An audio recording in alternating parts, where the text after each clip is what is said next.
Shalom, y'all. Shalom, Chaverim. Welcome, my friends. It's time for another Heartfelt Haftarah. This week, despite numerous technical difficulties, I am once again recording the Heartfelt Haftarah for our Torah portion, Mishpatim. So, regarding the Torah portion, let's orient ourselves with our tent peg information. Mishpatim follows after Parshat Yitro. In Parshat Yitro, the Ten Commandments are revealed. Our people are standing at Mount Sinai. In what follows in Mishpatim, which means justice or judgments, we have a considerable list of mitzvot, of commandments, that are known to be a block, one of the three major blocks of mitzvot that are presented in the Torah. And in it offers things that don't necessarily strike us as religious.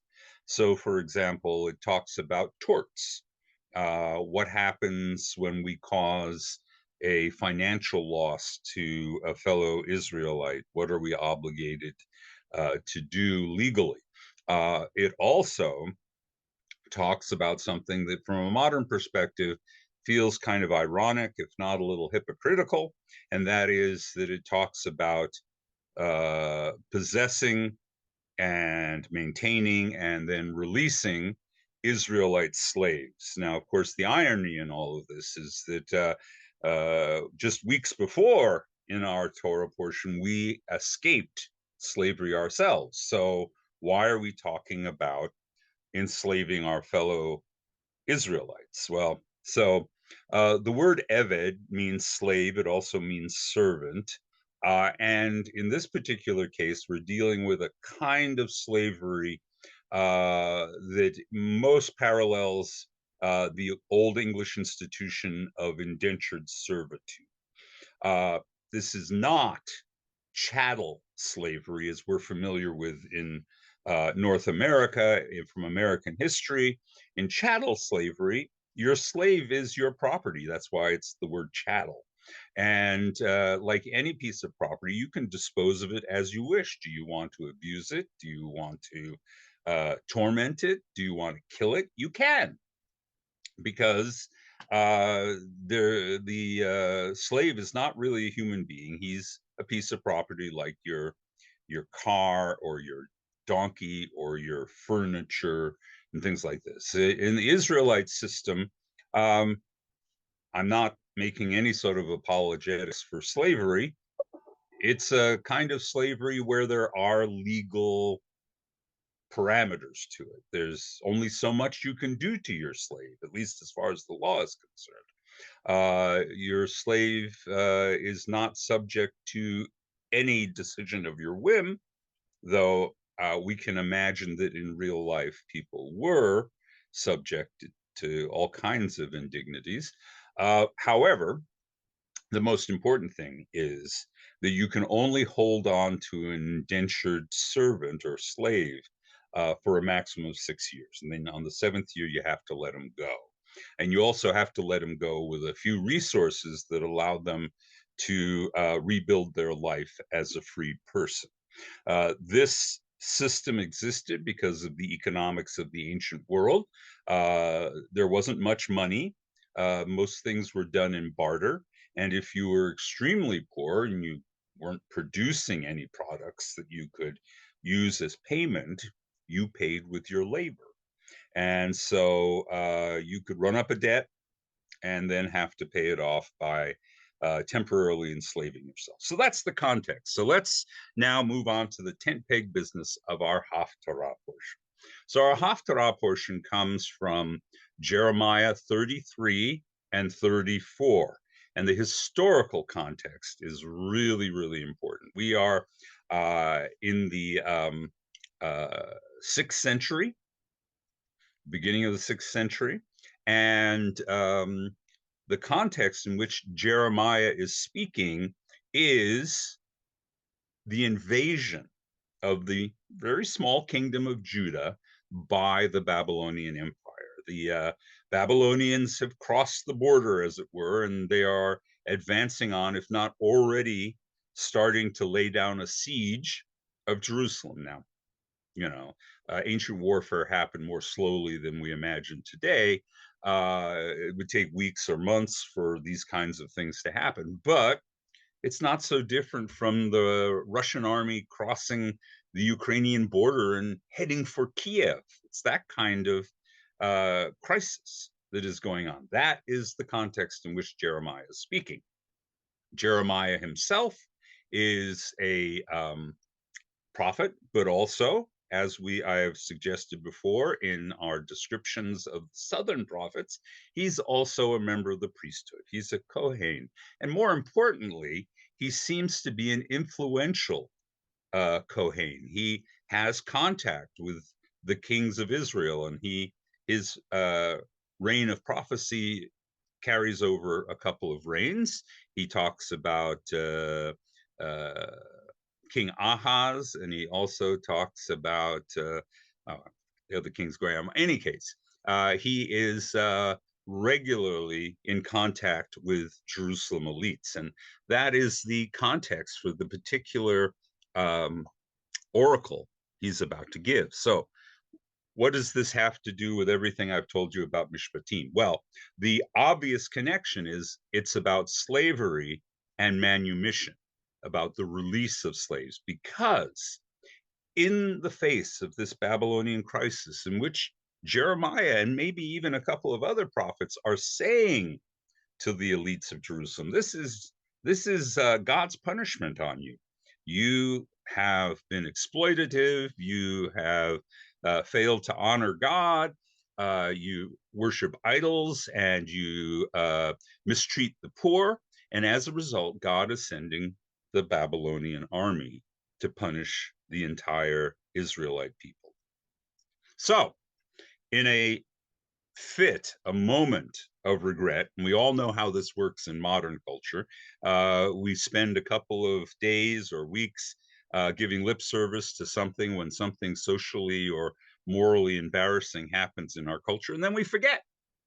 And this is what the Jerusalemite elites did. They decided, in order to placate God, that they would release all their Israelite slaves. They would declare dror. Dror means liberty. They would release them out of the normal cycle of 6 years and just do that in the hopes that God would then say, fantastic, you guys are more awesome than I thought, and I'm going to avert this disaster. But then, not unlike what happens in Bishalach a couple of weeks earlier, where Pharaoh releases the people and then changes his mind and sends the army to round them up, so too the elites of Jerusalem suddenly second guess themselves about releasing all of these Israelite slaves and order them to be rounded up and re-enslaved. And Jeremiah is apoplectic about this. It is a double betrayal as far as he's concerned. It's a dishonoring of the Exodus, but also a failure to honor their word to God in this particular crisis-based oath that they've given. They said they were going to do this in order to placate God, and now they're going back on their word. They've decided that their economic interests are more important than their relationship to God. And accordingly, Jeremiah says to them, oh, that's it. You're behaving like Pharaoh, and God is not going to spare you, and the Babylonians are coming, and they're going to kick your tuchus. So that is the message, and it reflects an ongoing process of the Israelites coming to term with the fact that slavery may not really work with their religious commitments. And so they are confronted with this. And of course, the consequences are that, in fact, the Babylonians do besiege Jerusalem, do defeat it, and do carry off all those elites into, wait for it, slavery. So because they would not honor their covenant to God about the enslavement of other people, they in turn become enslaved. A little bit of, Hebrew Bible karmic payback that happens. All right. I'm going to quote to you a particular passage related to this, but it allows me to go on and talk about what I really want to talk about. Yes, slavery and freedom, honoring one's commitments and oaths are really important. And actually, what I'm going to talk about transitions into honoring one's commitments and oaths. But it's in a topic not so well. I can't even say that. It's every bit as important as how we think about how we relate to people who are subject to our power. All right, and here's the passage. It's in Jeremiah 34, and the verse I'm going to quote is 18. Oh, actually, I'm going to say 17, 18. Therefore, says the Eternal One, because you did not proclaim an eternal drawer, an eternal liberty for your kinfolk and your neighbors, and thereby refused to obey me. This is Jeremiah speaking in God's voice. I tell you, I will now give you a proclamation of liberty, a liberty or a releasing of the sword, of plague and of famine, and I will make you a horror to all the kingdoms of the world. All right, you're gonna fall. Those who broke my covenant, and it's both talking about the original covenant, but also the oath that the elites of Jerusalem made to free the slaves before God, who did not fulfill the terms of the covenant they made in my presence. Again, God is speaking. I will make them like the calf they cut in two in order to pass between the halves. I will give the leaders of Judah and Jerusalem, the officials and all the people of the land who passed between the halves of the calves to their enemies, to their mortal foes. All right. So what I want to focus on, what really interests me in this, is this whole thing about halves of calves, calf halves. What the heck are they talking about? And so it takes us to a vivid and, from our perspective, disturbing part of making contracts in the ancient world. So, today we have performance contracts, things like this, where oftentimes there will be features that say, if you don't do the following thing as part of this agreement that you promised to, you will suffer certain consequences, fines, or the other party will be released from the contract, or whatever it is. There are consequences for not following through on what you promised to do. In the ancient world, where they didn't quite work that way, what they did was this instead. People would take an oath to do a contract, whether it be a contract with a fellow human being or a contract with God. And in order to demonstrate their seriousness, and this is kind of serious, they would take an animal, a sheep, a dove, whatever, and they would literally cut it in half. They'd chop it in half and slaughter it.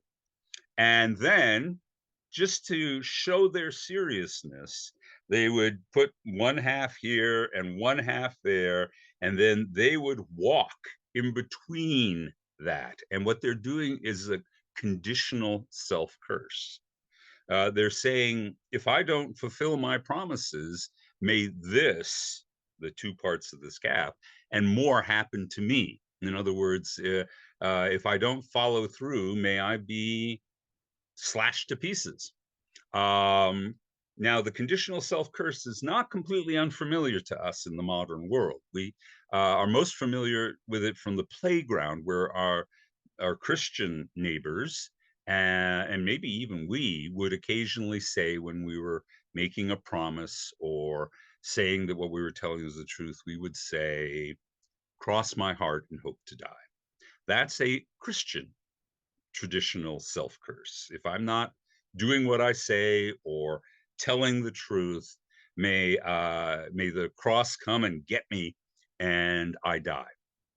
So The Jewish equivalent of this is cut me up and break my cup if I don't follow what I said. Now, why do I say break my cup?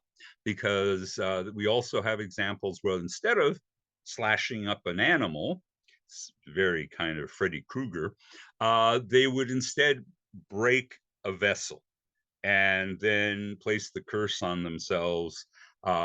May this smashing and me happen to me and suffer if I don't fulfill my promise. The phrase in the Bible is, may this and more happen to me. All right. So this is where I'm leading you. We have a very vivid and famous and inexplicable custom at Jewish weddings of breaking a glass. The groom at the end of the wedding smashes a glass, usually with their foot.